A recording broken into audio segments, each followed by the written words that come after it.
Thank you for joining us today on a discussion on disruptive behavior and how it presents in the context of children with selective mutism and other anxiety disorders. My name is Jill DiPietro. I'm a clinical social worker at the Child Mind Institute. Hi, I'm Michelle Kaplan. I'm also a clinical social worker at the Child Mind Institute. Both of us work in the Selective Mutism program and the ADHD and Behavior Disorders Center, and we're really excited to talk to you a little bit about our observations when we're working with kids that present with both anxiety and disruptive behavior. Some of the different things that we often observe when we're seeing kids that have anxiety and disruptive behavior can be a little bit confusing, and we're often trying to figure out where it's coming from and why. We will see different things like sometimes kids just shutting down and freezing. We'll see kids clinging to their parents. We'll see kind of a frozen deer in headlights look where they're unable to move and just kind of staring blankly. But we often see more disruptive behaviors as well. We can see kids ripping up toys or throwing toys on the floor, throwing toys at their parents, running out of the room. Sometimes we'll see hitting or kicking or spitting. And we know that these behaviors can be really distressing. And often our job is to figure out where these things might be coming from and what's presenting when kids are coming in the door. Exactly. So it's so important to think about really what is the function behind this behavior? How are these behaviors thriving and how are they surviving? And so when we're thinking about functions of behavior, we have 4 different functions. Think about a SEAT acronym, S-E-A-T. The first one is sensory, right? So maybe this behavior feels really good. It feels good to be running around, to be jumping. The second one is escape or avoidance. We see this a lot with kids with anxiety, and I know that we've seen this both in our practice quite a bit. So a child is trying to escape a situation that is making them anxious. They're trying to avoid something that is creating anxiety. This is really kind of our flight or fight response, and oftentimes we see kids just try to leave the situation. The third function of behavior is attention. So kids are gaining attention or interactions from certain behaviors. Maybe this is in the context of mom talking to you more, right? I'm feeling really anxious, so I'm going to go talk to my mom and she's going to give me a lot of attention for those behaviors. The fourth one is tangible. So simply receiving something for a certain behavior. If I cry and I scream in an activity that's making me anxious, I know mom's going to give me her iPad, for instance, right, to make me calm down. So it's incredibly important to think about how these behaviors are thriving and really what the function is behind these behaviors. Yeah, I think what happens is kids get stuck, right? These functions might be there at first for a certain reason, and then over time, these patterns can really form automatically, right? We don't think that parents are specifically giving attention for negative behavior on purpose, but we know that these behaviors really call for a lot of reactions, and a lot of these behaviors can get reinforced over time, and parents and kids then feel really stuck. What we know is that it's really important to assess what these behaviors are and where they're coming up so that we can better understand when it's coming from anxiety and when it might be coming from more oppositionality or kind of pushing the limits, so that we can really understand when it's a function of anxious avoidance or maybe a function of attention or something else. Some of the questions that we ask parents when we're doing an evaluation first is, are these behaviors coming up across settings, right? So if a behavior is only coming up in school versus it's coming up at home and school, that can be really telling. So we might be asking questions like, are these behaviors coming up in homeroom only, or are they coming up in specials activities, extracurricular activities? Is there a difference in the behavior when there are only adults around versus when there's kids around? Is there a difference when it's one-on-one on a play date versus like a birthday party or at the playground? A big question we often ask is there a difference between when girls are present versus boys are present? We know that there can be a different level of anxiety for different kids, depending on the types of kids that are in the group and also what the activities are.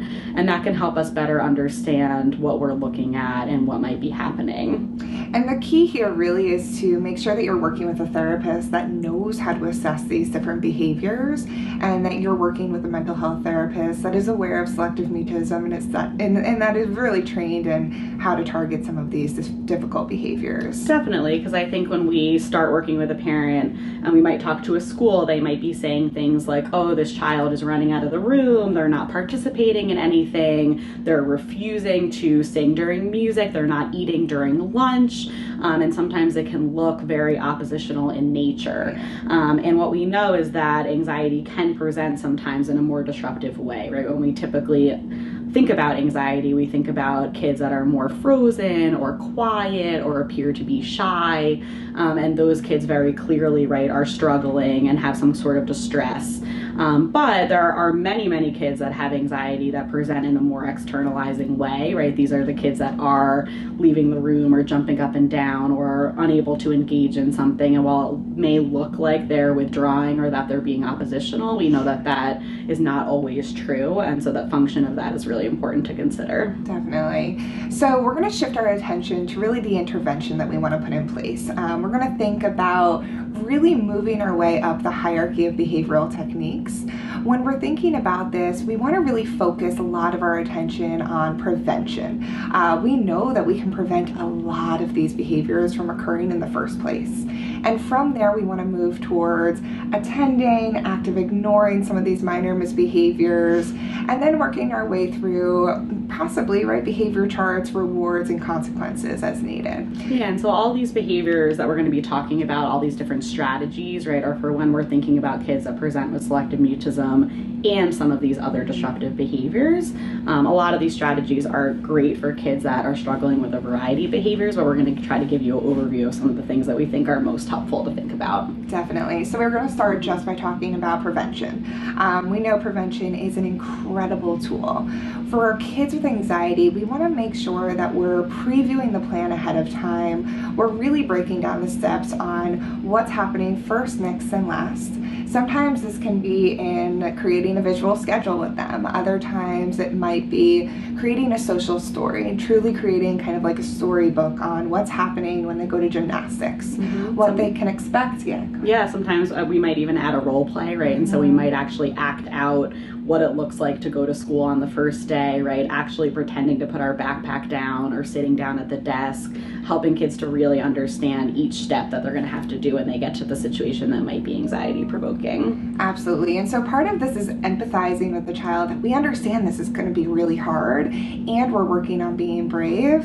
And at the same time, we want to highlight and focus on what they're going to have, what they're going to do that's going to be really fun as well, right? And try to focus on more of the positive things. We love giving transition warnings to kids, right?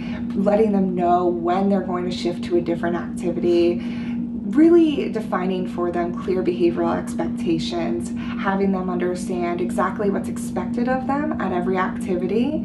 And then we really want to focus on setting up the stage for success by ensuring that our environment is conducive to a safe space for our children with anxiety.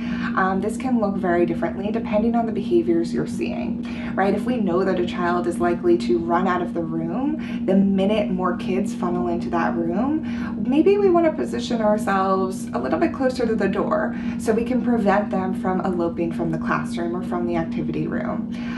If your child is likely to want to sit on your lap when they're feeling anxious, or want to kind of cling to you or climb on you or pull your hair when they're feeling anxious, right? Maybe you're just going to raise your body and stand up in that activity room. And that's something that we see a lot, right? And it's often for us a sign of something is distressing, right? Something is feeling really scary, and it's not that we're going to stop the practice, right? But we are going to acknowledge it and then think about how do we reduce attention, right? So that we can help kids to be able to kind of build up that distress tolerance and over time see those behaviors go down. Exactly, because we know, right, if we were to take a child out of that environment at that moment, we're reinforcing their anxiety, right? So we want to help them to stay in that environment and work through their anxiety and their anxious feelings.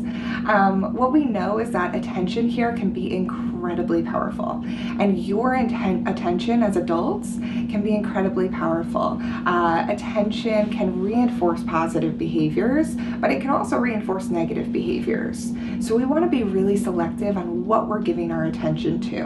Which is easier said than done, right? When a kid is throwing toys or climbing on you or hitting, it's really, really hard to not react and pay attention to that. And that's a lot of what we do when we start to coach parents in this, right? Is how do we think about both our verbal and nonverbal attention while we're also keeping kids safe, right? And doing bravery practice. Exactly. So we want to focus on praising positive behaviors and really safe behaviors. If we know that a child is likely to get up and leave the room or to start climbing on a parent, praise them every single time that they're sitting down, every time they're staying in the group activity, and really give a lot of, just like Michelle said, right, verbal and nonverbal attention for those positive behaviors. Yeah, and we call them positive opposites, right? So if we're thinking about some of the problem behaviors that come up for kids with anxiety, we think about hitting or running or breaking things. And so we think about, all right, what do we want to see instead, and can we catch it? And can we be kind of detectives for that positive behavior and label it every single time that it happens? And we know if we can do that, kids start to see over time, oh, this is how I can get attention, and those behaviors start to increase. It can feel really kind of awkward or uncomfortable at first. A lot of our parents will tell us that when we start to coach them. And a lot of this is really about kind of learning a new language and over practicing so that it starts to become more comfortable too. Yeah, and I think Michelle highlighted it beautifully. We want to make sure we have a really high frequency here. We are praising our kids at a much higher frequency than anything else. Yeah, and with that, right, we know as we're kind of increasing our attention to the positive behavior and noticing what's going well, we also want to be mindful about reducing our attention to the things that are not going so well. And it's that balance that we really see the shift in the reduction in disruptive behavior. We know, right, that we're going to have a little bit of a higher tolerance for disruptive behaviors if we know the function is anxious avoidance. Like Jill said, right, if a kid is really anxious about being in school and they start to run around, and then what ends up happening is their teacher says, oh, you can take a break in the hallway. Guess what? They kind of won, right? I don't have to do this thing that feels really, really scary. And so we want to be really mindful of that, right? And know, okay, this behavior might be coming up because something's feeling really scary. How do we kind of help that child ride through it without actually helping them to get out of that thing? And a strategy called active ignoring can help a lot with this. And what we're doing, right, is we're reducing our attention, our verbal and our nonverbal attention, to the behavior that is disruptive. And so it means kind of turning our body, right, looking towards something else, maybe calling attention to other kids that are doing the right thing, and waiting for a moment, right, at where we can actively notice what a kid is doing well. So if a child is kind of running in circles and they stop, right, catching them in that moment and saying, great job slowing down, right, I like that your body is being really safe right now. And if they start to move again, right, we're moving our attention away. What we know when we start to do something like this is that behavior almost always, we see this over and over, it gets worse before it gets better. Meaning that if we're actively ignoring a behavior like running, we might see them start to run even more, right? We might see them start to hit or throw something. And if in that moment we turn and give a lot of negative attention to it and say, like, what are you doing? You need to stop doing that. It ends up giving a ton of attention to the behavior, and we won't see the behavior go down. Yeah, you can think about this almost like a wave, right? We want to kind of ride the wave of disruptive behavior. It might get worse before it gets better, but eventually if you ride through, it will get better. Yeah, and we also think about it kind of like a fire, right? The fire is being fueled by attention, and we know, right, we're trying to ride it out and almost kind of drown it of oxygen, right? So we see this extinction burst, right? So that we see this behavior no longer getting any kind of feedback, and over time, we promise, it does go down. But it can get worse before it gets better, right? And that's where a lot of these preventive tools, right, like making sure the room is really safe and that toys are a way that they might be able to get into or kind of are in place before we do this. And what happens here really is that you're building your distress tolerance, but the child's also building their own distress tolerance. So everyone is getting a little bit more comfortable being uncomfortable. And that's the only way that over time we overcome anxiety. Definitely. This is really hard to do. And this is where, if parents are trying this on their own and they're feeling like it's not working or it feels really, really challenging, where we definitely recommend working with a mental health professional. This is a lot of what we do is coach parents through these really difficult moments and help them to practice, right, how they're using their attention and how they're giving feedback too. So we want every parent to think about kind of moving up this hierarchy slowly, right? Like we said, prevention is really important. We want to stay at each of these strategies kind of in a few weeks and see, does the behavior start to actually improve? Does disruptive behavior go down as kids are building up to stress tolerance, right? Or getting really comfortable being in these uncomfortable moments. And often it does. We often see that a lot of these disruptive behaviors actually get better just through practicing a lot of these things. And sometimes, right, they persist, right? And that's where we'll kind of move up the hierarchy and think about adding other strategies. So we're going to talk about a few other things that we can do if you're continuing to see some of these unsafe behaviors. One of the things that we will think about adding is a behavior plan or a behavior chart to target some of the behaviors around safety or non-compliance or kind of oppositionality. There are a lot of behavior charts out there that we see, and there are some that are really great and can be really effective, and unfortunately there are many out there that can be less effective. So we wanted to share a few things that we know go into kind of making a behavior chart really effective if you're thinking about trying one. One thing that we think about is starting with really only 1 or 2 behavior goals to start. It can feel like my kid has so many goals, I want to target everything. And if we target everything, it feels like we're not really moving any behavior in a different direction. So we'll say start with 1 or 2, right? We want to make sure that the behavior goal is really specific and it's stated in a positive way. So we don't love behavior charts that just say, did you have a good day or a bad day, or no hurting, right, or no running. Instead, we might say something like practicing having a safe body or keeping materials safe, staying with the group. Any other ones that you've added? Listening, especially listening during a certain activity that we know can be really difficult. Staying in the group room, especially again, if we can even make it even more specific, right? If I know during gymnastics, my child bolts out of the room every time, staying in the group room during gymnastics, right? Anything to make it really specific, observable, and measurable. Yeah, and if we're feeling like that is too hard for your child, we'll even break it down. Mm-hmm. So if gymnastics is an hour, we may say that the first goal is staying with the group in gymnastics for 5 minutes. Yeah. And if you can do that, you're going to get a sticker or a check, and those checks might help a child earn a different prize or reward. And this is when we think about adding in rewards. And what we know is that rewards can be really motivating for kids at the beginning of treatment. It can help kids to move past this feeling of being stuck, like this is so scary.